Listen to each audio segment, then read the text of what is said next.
Well, Luke, a superb comeback victory today over Bromley. What are your thoughts? I felt that first half they were deserved in terms of taking a lead. They probably could have gone and got a second. The fact of the matter is we stayed in the game. You look at when you play Halifax here and Maidstone away, you go 1-0 down. As long as you're in the tie, you don't give them anything else and make the gap from 1 to 2, you get an opportunity to get something from the game. We were lucky enough with the Justin Shabu effort that we scored just before the half-time whistle. I thought a bit of brilliance from Connor Smith with a quality ball into the box and Shabu's endeavoured to go and put it in the back of the net. Then I felt that they come out second half, again front foot, had a couple of opportunities to take the lead again, and then we make the subs in terms of Goziagwu and Josh Amira on the park, and I felt they were the catalyst for us to go and get a win today. How big was that goal just before half-time? I mean, timing can be everything with goals, can't it? Listen, we scored on Tuesday night on the 43rd minute, 44th minute, and we scored again today on the 44th minute. It's massive, huge, because you go in at 1-0 down, it's a different mindset. They got a 15-minute debrief in terms of getting the team organised. So to go and get that goal, it changes their mindset, and it definitely changed ours. I felt we had to get in touch with both Sutherland and Raymond a lot more. I felt they was picking up a lot of loose ball, and they were just sustaining the pressure in our half. I felt our clearances weren't good enough. I felt that our front play in terms of pinning as a platform to build on weren't good enough. And then, yeah, like I said, I felt that the little changes of Connor Smith going to marry up, Matt Vashaty going to go and marry up, and I felt that the introduction of both boys up top was key. How good did it feel to be able to look back at your bench and bring on the likes of Goziagwu and Josh Amira? Well, you know, you look at our team sheets the last 4 weeks. We've had Jack Gibbs, we've had Dan Crease, we've had Illiman, Alex Morgan, all youngsters through our academy who are doing fantastic at this club and quite rightly deserve their shirts. But I've got to be honest, if we had the bench we had on Tuesday evening and had the look to try and change it, or the Femi injury, I don't think we win a tie today. And that's no disrespect to the youngsters. They're not ready just yet. Dip them in ones, dip them in twos, Heart Senior Cup, possibility of playing in the league later stages, definitely. But at the minute, they're not ready. So I had the luxury of bringing Danny Woodards on with 10 to play for Femi, just to turn around and see Dave Stevens sitting there looking back at you. To bring the two lads on in Goziagwu and Josh Amira shows where we need to get to. More than anything, I felt that their introduction was massive, and to get his goal, he's worked ever so hard, Gozzy, in the last 2 or 3 games, and he hasn't got the rewards his work rate suggests, and to go and score the header and win us a game of football, I'm over the moon for him. Did their introduction change the tie for you? 100%, I've got to be honest. The two boys started out, it's tough. Not you can name who. Name Champ first half. Sorba offensively first half. Shakesy battled slightly. Rico put out a lot of fires, but the rest for me weren't at the races.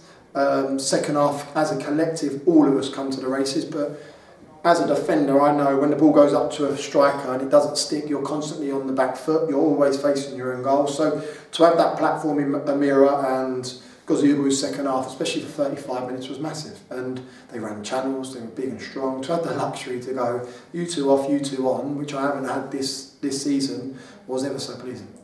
And with games continuing to come thick and fast, being able to rest those players will be key in the coming weeks, won't it? Listen, I pulled the pair of them and said, look, I need to dip you out because I don't want you to hit a brick wall. They've gone and played 6-7 games together in the last 3 weeks, which is a big ask. It's a massive ask at this football club. We obviously had the replay on Tuesday evening, that doesn't help. But yeah, we're starting to slowly get our squad together, and for me it just shows where we can get to. We obviously didn't have Kieran Murtagh today, but we're hopeful that he'll be available on Tuesday evening.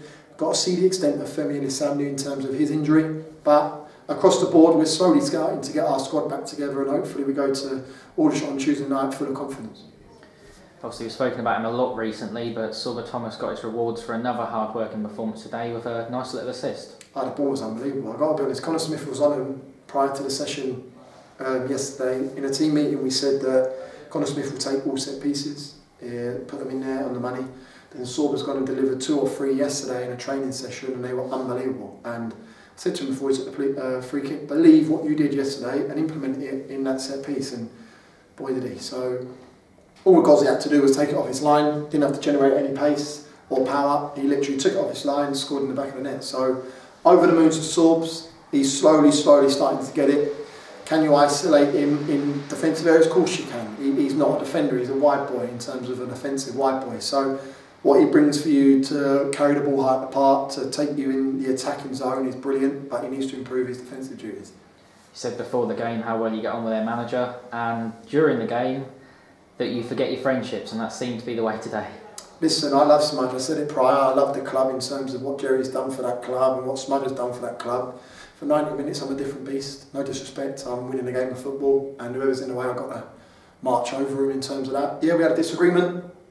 I have a disagreement with a lot of people. Macca's my best friend in football in terms of Esfleet, and we go hell for leather for 90 minutes when we play against each other. So I hope Smudge wants to come and shake my hand, because I did try and make a beeline for him, but look, he's got his job for 90 minutes, I got my job for 90 minutes, and the aim is to get 3 points. And like you said, it went a little bit sour. Yeah, that's what football's about, and unfortunately, that's the manner of the game. And for me, I'll do it again and again and again because I like winning. Because you're a passionate manager and you're passionate for this club. I love this football club. I love the people within it, what we're trying to achieve. At times I overset the mark, yeah, of course I do, but like you said, I'm passionate, I'm hungry, I want to strive and progress as a manager, and maybe at times that may hold me back, but my aim is to get 3 points, and today we've done that. Just looking ahead to Aldershot, what are your thoughts ahead of that game? I think Garrard is one of the best managers outside the league. I think what he achieves at Aldershot, especially the last 2 years, the way in which they play is fantastic. If you can marry up that with results, he's the Barcelona, Man City in the National League. The way they play is unbelievable.